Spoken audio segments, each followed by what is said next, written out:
Olá pessoal, tudo bem com vocês?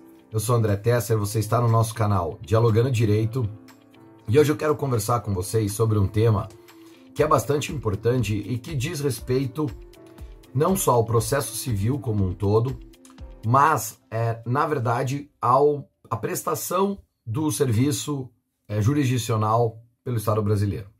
Na verdade, a como nós no Brasil estamos colocando ou estamos trabalhando com a forma de resolver conflitos jurídicos aqui no Brasil e quais as consequências disso, né, e quais as soluções que a gente pode ter a partir disso. E na verdade, a chave para a gente conversar sobre isso é um conceito bastante importante e que tem tido aí algumas discussões sobre ele, e que me parece que ainda demanda um olhar mais cuidadoso, mais atento e especialmente um melhor trabalho com ele, que é a chamada proporcionalidade pan-processual. A gente vai falar dela, da proporcionalidade pan-processual, como um mecanismo, como um instrumento para auxiliar a melhora da prestação jurisdicional no Brasil. Muito bem. Acho que é importante para a gente começar a falar é colocar a questão em perspectiva. No relatório do Justiça em Números de 2021, apresenta-se um número de mais ou menos 88 milhões de processos judiciais no Brasil, entre aqueles que estão em andamento e aqueles que estão suspensos ou aguardando uma definição futura de outros casos, enfim. A gente tem então aí essa quantidade gigantesca de quase 100 milhões de processos judiciais em andamento, ou quase 6 milhões de processos judiciais no Brasil. Isso dá mais ou menos, né, um pouquinho, assim, numa conta quase de padeiro, dá quase um processo para cada 2 cidadãos brasileiros. É muita coisa, é um número bastante significativo. E é claro que com esse número gigante, enorme de processos, a gente vai encontrar um poder judiciário abarrotado de processos. Vai encontrar um poder judiciário que, de uma forma geral, não tem condições materiais de entregar uma prestação jurisdicional de qualidade para todo esse universo de processos judiciais que estão colocados dentro do Poder Judicial. E o que a proporcionalidade pan-processual pode ajudar nesse sentido? Esse é um conceito bastante importante e ele vem sendo trabalhado no Brasil por alguns autores aí do processo civil. Eu acho que é importante mencionar 2, né? Do estado do Paraná, inclusive, que é o professor Sérgio Cruz Arenharte e o professor Gustavo Osna, trabalham muito esse conceito aí, principalmente nas suas obras sobre processo coletivo, e que tem uma influência também de um pensador italiano, de um professor de processo civil italiano, chamado Remo Capone, que já escreve também sobre proporcionalidade aplicada no processo civil. Mas aqui a proporcionalidade processual, ou pan-processual, ela é olhada sob o ponto de vista, basicamente, de uma ideia bastante resumida, de que se, como em qualquer lugar, os recursos que o Poder Judiciário tem no Brasil são limitados, é preciso escolher melhor a forma de gastar esses recursos, para que você tenha uma maior efetividade, para que você tenha, inclusive, uma maior eficiência na entrega da prestação jurisdicional. Não é preciso relembrar, né? O artigo 37 da Constituição Brasileira fala na eficiência como um dos princípios da administração, e a prestação jurisdicional é uma atividade estatal, portanto, ela tem que ser vista sob o olhar da eficiência. Muito bem, então se a quantidade de recursos que o Poder Judiciário tem, em todos os sentidos, tá? Eu estou falando de recursos econômicos, eu estou falando de recursos tecnológicos, portanto, recursos instrumentais, eu estou falando de recursos humanos. Se essa quantidade de recursos ela é limitada, é bastante importante que ela seja bem aproveitada e que a gente possa utilizar melhor esses recursos de maneira que eles sejam sempre otimizados.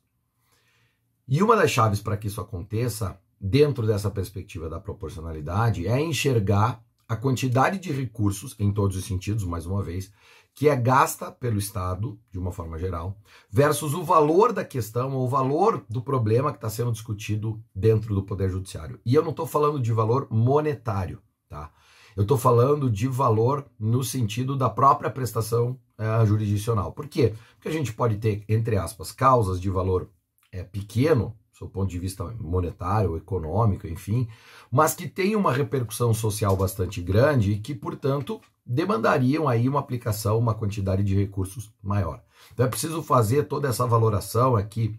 Nosso vídeo curtinho não dá para descer bastante em detalhe isso, mas é importante pensar que quando a gente fala de recursos, então a gente está falando de recursos em sentido amplo, e da mesma forma quando a gente fala dessa aplicação de uma relação proporcional entre recursos e valores, a gente também está falando de valores em sentido amplo, a gente não está falando só de monetização do Poder Judiciário.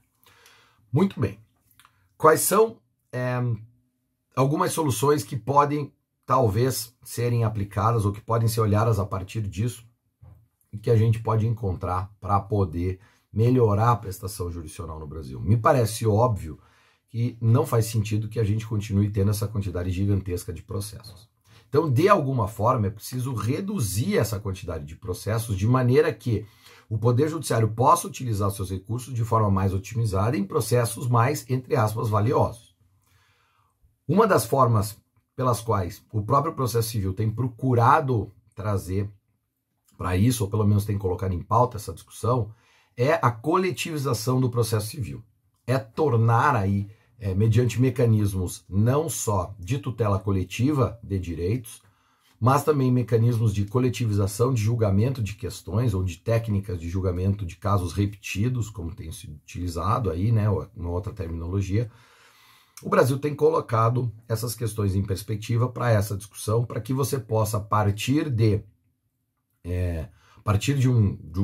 da identificação de que um caso ele pode ter repercussões bastante significativas em diversos outros casos, ele seja tido aí como um caso a ser julgado e sob essa técnica, e depois isso possa ser aplicado para os demais casos. É claro que e a gente pode entrar nisso depois, falar disso num outro vídeo. É claro que as técnicas que o Brasil vem utilizando, também, que o Brasil desenhou para essas soluções, também tem problemas, é preciso discutir esses problemas, mas o fato é que esse é um dos caminhos que o Brasil tem adotado, tanto no sentido da adoção dessas técnicas de julgamento repetitivo, quanto no incremento maior do processo coletivo em si, né? Das discussões sobre ações coletivas, sobre tutela coletiva de direitos. Muito bem. Então essa é uma solução. Uma outra solução é uma solução que eu preciso falar com bastante cuidado, porque isso pode ser mal interpretado, mas uma outra solução é a saída do judiciário, né? A perspectiva da Constituição brasileira também, né, do direito constitucional de ação como um direito fundamental, ela cria uma falsa noção de que esses direitos, de fato, serão apreciados pelo Poder Judiciário, de que serão protegidos, serão tutelados. Quando a gente olha esse número gigantesco de ações e a quantidade de recursos limitados que o Poder Judiciário tem, a gente sabe que nós estamos quase trabalhando, em alguns casos, aqui com faz de conta. Então, para que isso não aconteça, uma das saídas talvez seja você investir em soluções alternativas que não seja por intermédio do Poder Judiciário para a solução de conflitos, né? Talvez apostar aí numa maior efetividade das agências reguladoras. Não há dúvida de que dessa quantidade gigantesca de processos, boa parte delas envolve também questões que são afetas aí a temáticas de agências reguladoras, e apostar nelas como uma instância solucionadora de conflitos. Você investir aí, por exemplo, né, na Anatel, que é a Agência Nacional de Telecomunicações, na ANEEL, que é a Agência Nacional de Energia Elétrica, na ANAC, que é a Agência Nacional de Aviação Civil, como mecanismos ou como instrumentos de solução de conflitos. Por quê? Porque, de uma forma geral, vocês vão entender o que eu estou falando, às vezes a gente encontra soluções paliativas para problemas individuais e a gente não resolve o problema de fundo. Um exemplo clássico disso é o dano moral como resposta à má prestação do serviço, né? Vou dar dois exemplos que são bastante comuns para vocês. Um problema que você tenha com uma companhia de telefonia móvel, normalmente se resolve no Poder Judiciário com uma indenização por dano moral para você, para o consumidor. E não resolve o problema da má prestação do serviço.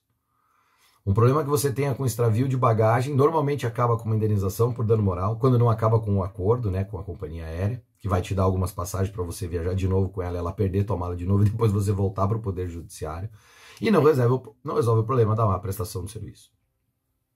Então a aposta nesses mecanismos alternativos pode fazer também com que a gente encontre uma resposta adequada, porque não há dúvida de que o dano moral nesses casos, embora ele tenha aí algum sentido punitivo também, ele não resolve o problema da má prestação do serviço.